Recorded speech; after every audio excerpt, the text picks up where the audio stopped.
இந்திய கிரிக்கெட் அணி இங்கிலாந்தில் சுற்றுப்பயணம் மேற்கொண்டு. ஆண்டர்சன் தெண்டுல்கர் கோப்பைக்கான 5 போட்டிகள் கொண்ட டெஸ்ட் தொடரில் விளையாடி வருகிறது. இதில் முதல் டெஸ்டில் இங்கிலாந்து, இரண்டாவது டெஸ்டில் இந்தியாவும் வெற்றி பெற்றுள்ளன. இதனால் தொடர் 1 முதல் 1 வரை என்ற கணக்கில் இரு அணிகளும் சமநிலையில் உள்ளது.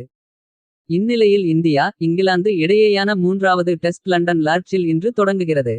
இன்று தொடங்கும் டெஸ்டிலதேபோல் கேப்டன் கில் சிறப்பாக செயல்பட்டு வரும் நிலையில். கருண் நாயரும் சிறப்பான ஆட்டத்தை வெளிப்படுத்தினால் இந்திய அணி அதிக ரன்களை எடுக்க முடியும். பென் ஸ்டோக்ஸ் தலைமையிலான இங்கிலாந்து அணியில் வேகப்பந்து வீச்சாளர் ஜோப்ரா ஆர்ச்சர் சேர்க்கப்பட்டுள்ளார். 2021ஆம் ஆண்டு பிப்ரவரிக்கு பிறகு அவர் விளையாடப் போகும் முதல் டெஸ்ட் இதுவாக கருதப்படுகிறது. டெஸ்ட் தொடரில் முன்னிலை பெற இரு அணிகளும் போராடும் என்பதால் இன்று தொடங்கும் டெஸ்டில் பரபரப்பிற்கு பஞ்சம் இருக்காது.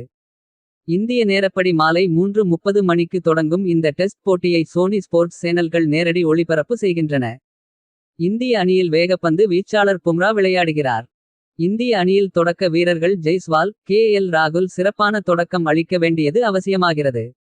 இந்தியாவுக்கு 127 ரன்கள் இலக்கு நிர்ணயித்த இங்கிலாந்து இரு அணி வீரர்கள் விவரம். இந்தியா அணி: ஜெய்ஸ்வால், KL ராகுல், கருண் நாயர், சுப்மன் கில், கேப்டன் ரிஷப் பண்ட், நிதிஷ்குமார் ரெட்டி, ரவீந்திர ஜடேஜா, வாஷிங்டன் சுந்தர் அல்லது குல்தீப் யாதவ், பும்ரா, முகமது சிராஜ், ஆகாஷ் தீப்.